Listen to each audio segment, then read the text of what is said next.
In this video, we will review the book check-in and check-out systems, how to record the total number of books checked out each week, and how to make your library inviting for both students and teachers at your school. Is the book checkout and check-in system working?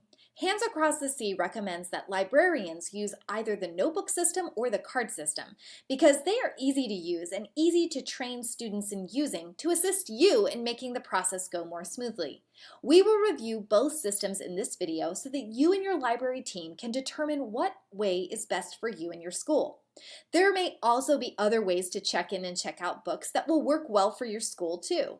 Our goal is to provide you with options and to follow up with your school that the system you have chosen is working consistently.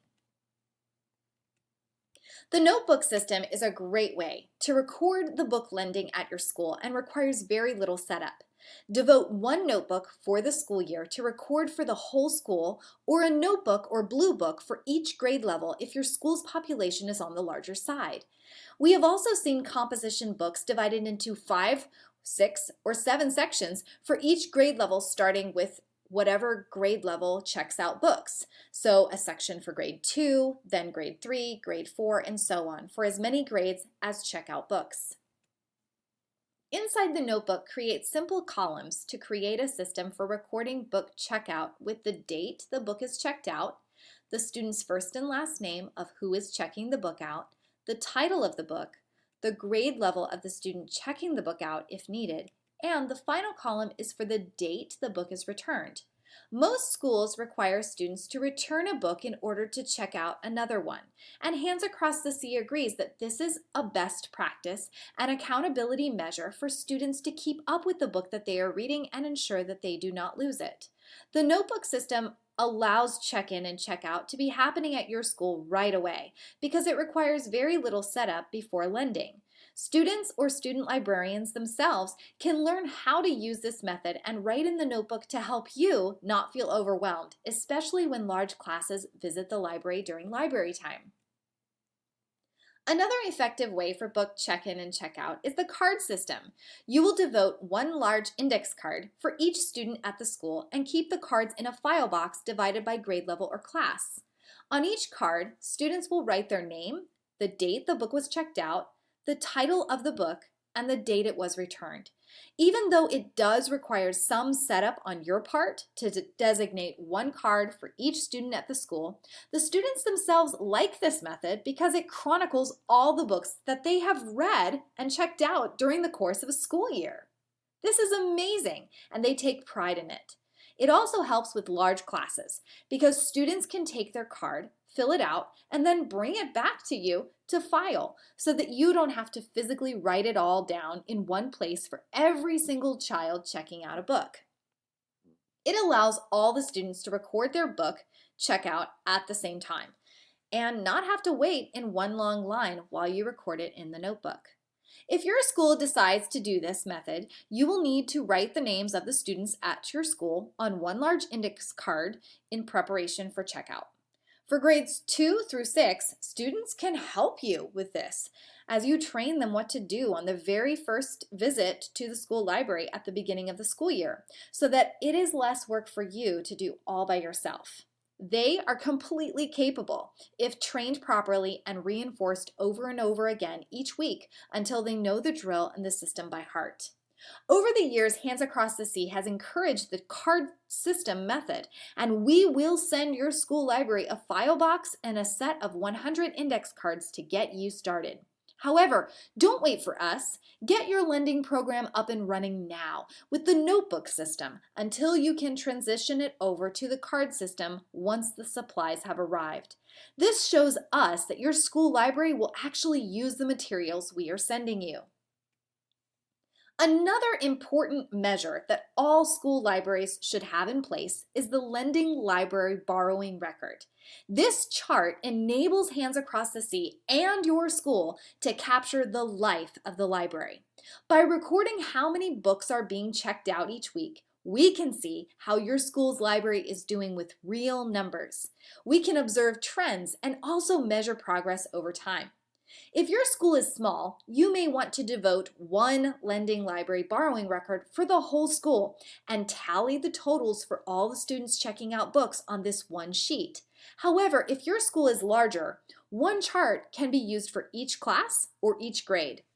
Write the school name, the name of the teacher's class who came to the library, and the grade. You may even want to write how many total students are in that teacher's class to gain perspective.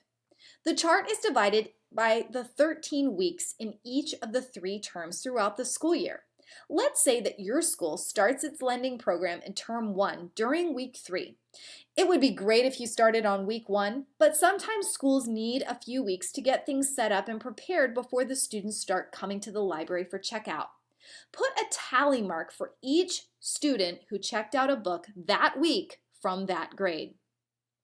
Let's say that 9 students checked out books the first week because not all of their parents had turned in their permission slip yet. Hands Across the Sea provides a sample letter on page 20 of the library manual that you and your principal can send to encourage parents to grant their children permission to borrow library books. Let's say the following week all the permission slips are turned in and the 9 who had checked out a book the week before remember to bring their books back. So all 12 now can check out books. So that would be 12 tally marks for that line. The key is consistency and keeping up with it from week to week for each class. What we have found is that when we involve the students and give certain ones the responsibility to record their class's totals on this chart, they find a sense of pride in their work and love being able to help you as a librarian in this way. Again, the key is consistency. When Literacy Links come to visit your school each term, they will ask if all the classes are recording the number of books borrowed weekly on the chart, and you will want to say yes and show them the numbers when they come. Here you can see the student librarians going through their grades cards to record the total number of books borrowed that week on the chart. This school library has stapled all the class borrowing record charts together to keep them organized. You may want to do this too.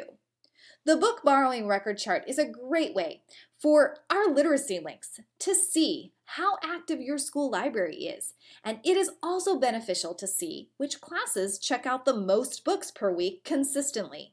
This information can be very helpful to share with your principal, as they may want to have a school-wide competition to see which books and which grades are being checked out the most. This could be done during Literacy Month or during a specific term. Keep in mind, when the library is open during break and lunch times, you may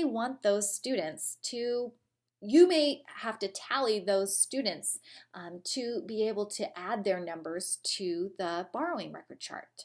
So for instance, let's say that 3 of the 12 students come to the library during lunch 3 days later to return their books because they've read them all the way through.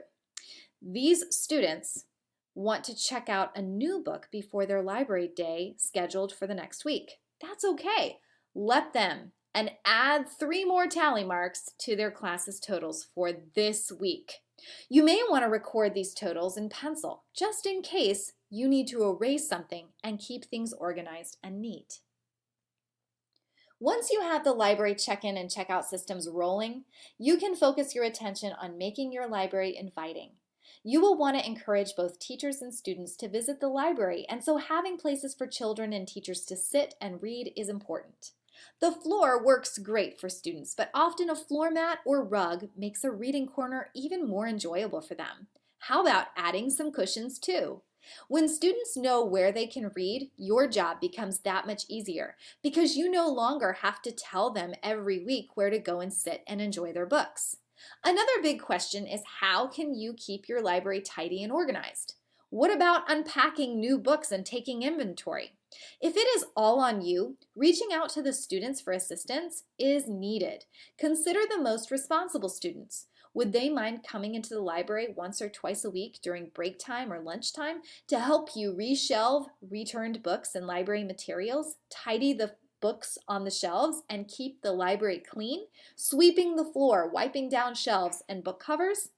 Your library team of teachers is a great place to start, but we've often seen how inviting the interested students enables them to take ownership of the care of the library and make it fun. Hands Across the Sea actually encourages schools to have a student librarian training program that empowers the students to run the library in many ways and transitions librarian tasks to the students themselves so that you and the library team have the help you need to keep the library running every single day of the year, whether or not you are absent from school that day. Hands Across the Sea recommends that the books face outward so that the students can better see the pictures on the front covers to help in their book selections. This is just a recommendation, but it definitely makes the books appealing and are super fun to look at. Consider swapping out which ones are most visible from time to time so that students can get to know all of the books in the library collection and can see which ones may be hiding on the sides or underneath. As the year goes on, think about which books you may like to display in different ways throughout the library. Ask your students to help you identify which books to select to showcase or recommend that may not be as popular but are fantastic reads. You may want to display them by standing them up on the tops of the shelves if they are hardcover books, like this librarian did in St. Kitts. If you don't have this type of shelving, set up a table, desk, or book stand at the entrance of the library or the checkout desk to catch the attention of students and teachers who may not have noticed those particular titles in the collection. When students can see the books in this way, they are much more likely to pick them up, leaf through the pages, and consider whether this would be a good book for them to read all the way through. We organize books into 3 categories depending on grade level, and we have devoted an entire video about how to do that. As you can see, librarians can get quite creative with the way that they display their books and set up the bookshelves. I always like to ask the students what they would like to see and involve them in making the library a vibrant place to find books.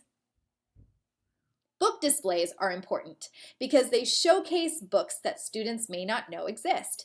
They showcase books that teachers may not know about but would love to teach with, and they showcase books around a theme or subject matter.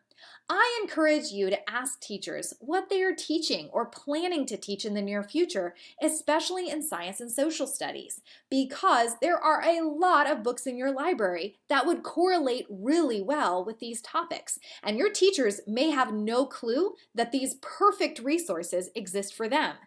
Be the connector. Connect them with the books that are in your library. When you do this, you are doing your school and your teaching staff a great service.